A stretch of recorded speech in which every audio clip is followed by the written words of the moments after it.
For most Americans, the story begins the same way. Not with greed, not with irresponsibility, but with trust. A thin piece of plastic arrives in the mail. It has your name on it. A clean design, a promise printed between the lines. Freedom, convenience, security. You are told it is a tool, use it wisely, and your life will be easier.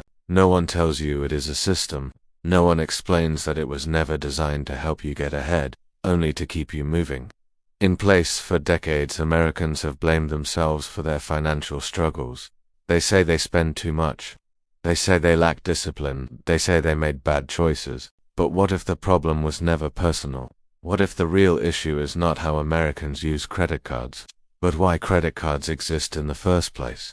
To understand that, we have to go back to a time before credit cards controlled everyday life, a time when money behaved very differently. In the middle of the 20th century, America functioned on cash and wages. People earned, saved, and spent what they had. Debt existed, but it was slow, deliberate, and limited. Banks made money by holding deposits and lending carefully. Households lived within predictable limits. Economic growth was tied to productivity, not borrowing. Then, quietly, the balance shifted. In the 1950s, the first modern credit cards appeared. They were not meant for everyone. They were tools for businessmen, travelers, and elites. Short-term convenience, paid in full each month. No interest, no long-term debt. But banks quickly realized something important. If people paid their balances immediately, banks earned very little. The real money was not in lending, it was in delay. Interest was not just a fee, it was a lever. So the system evolved. Credit cards were no longer positioned as temporary tools. They became permanent companions. Limits increased. Payments shrank. Instead of asking, "Can you afford this?" the system asked, "How small can the monthly payment be?" This was not accidental, it was strategic. By the 1970s, another change reshaped everything. Wages began to stagnate. Productivity continued to rise, but worker pay did not follow. The gap had to be filled somehow. Credit cards filled it.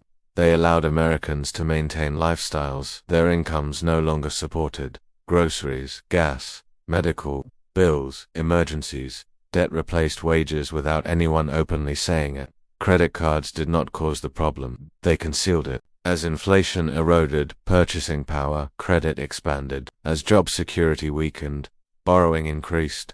As costs rose faster than paychecks, plastic smoothed the difference. This is where the trap began to close. Credit cards taught Americans to think in monthly payments instead of total cost. By the time Americans realize something is wrong, the damage is already done. Not because they were careless, not because they were irresponsible, but because the system was designed to feel invisible while it worked. A credit card never announces itself as debt. It announces itself as freedom. Swipe now, pay later, earn rewards, build credit. It sounds harmless, almost helpful, but what most people never see is that the credit card industry does not make its real money from purchases. It makes money from delay, from time, from confusion, from optimism, from the belief that next month will be better. Every statement is built around one psychological weapon: the minimum payment. That number is not there to help you, it is there to keep you trapped. If you owe $5,000, the minimum payment might be $100. That feels manageable, comfortable, almost responsible. But what that $100 really does is buy the bank more time to charge you interest. At 22%, 25%, sometimes 30%. Interest that compounds daily. Interest that never sleeps. Interest that turns small balances into lifelong obligations. Most Americans do not understand compound interest because they were never taught it as a weapon, only as a savings concept, and that ignorance is profitable.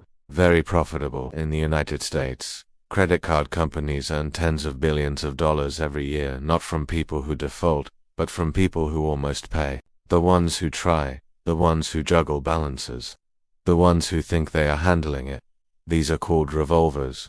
And revolvers are the backbone of the entire system. If every American paid off their card in full each month, the industry would collapse. So the system must keep you just uncomfortable enough to keep paying, but never comfortable enough to escape.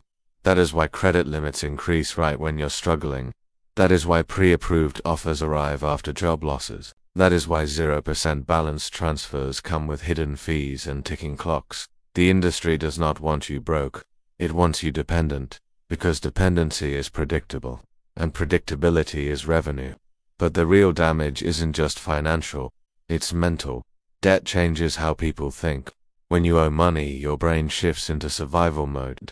You stop planning long term, you stop taking risks, you stop imagining alternatives, you stay in jobs you hate, you delay families, you postpone healthcare, you live smaller, and a population that lives smaller is easier to manage. This is not an accident. In the late 1970s and early 1980s, wages in America stopped growing at the same pace as productivity. People were working more but earning relatively less. Instead of fixing wages, the system offered credit. Instead of raising incomes, it expanded borrowing. Credit cards filled the gap. They became the illusion of progress, a way to maintain a middle-class lifestyle without middle-class pay, and it worked. For a while, but credit is not income. It is borrowed time, and borrowed time always runs out. By the 2000s, household debt exploded. People weren't just using credit cards for emergencies. They were using them for groceries, for rent, for gas, for medical bills. The card became a substitute for a safety net. And when the 2008 financial crisis hit, the truth surfaced brutally. Millions lost jobs, millions lost homes. But the credit card bills didn't disappear. They multiplied. Interest rates jumped. Limits were cut. Penalties increased. The same companies that had begged people to borrow suddenly punished them for struggling. That moment exposed the real nature of the system. Credit cards were never designed to lift people up. They were designed to extract value slowly, silently, and legally. And after 2008, instead of reforming the system, it was strengthened. Algorithms became smarter. Data tracking became deeper. Behavioral science became central. Banks now know exactly when you're most likely to spend, exactly how much stress pushes you to swipe, exactly which words trigger compliance. That's why marketing emails don't say debt, they say flexibility, they say peace of mind, they say rewards. But rewards are another illusion. Cashback, miles points. These are not gifts. They are incentives to spend more than you otherwise would. Studies show people spend 12 to 18% more when using credit instead of cash. And the rewards never outweigh the interest. Ever. The math is brutally one-sided, but math doesn't matter when emotions are involved. And credit cards are emotional tools. They remove pain from spending. They delay consequence. They turn consumption into a game. Tap, swipe, done. No friction, no resistance. Just numbers on a screen. Until the statement arrives.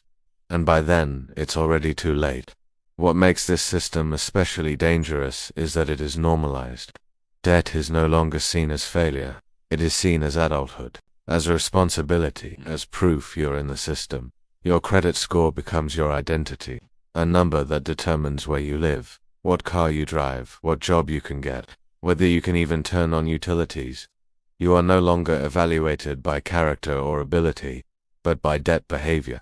And that changes everything, because once your survival depends on maintaining access to credit, you will protect the system that exploits you. You will vote for stability over reform.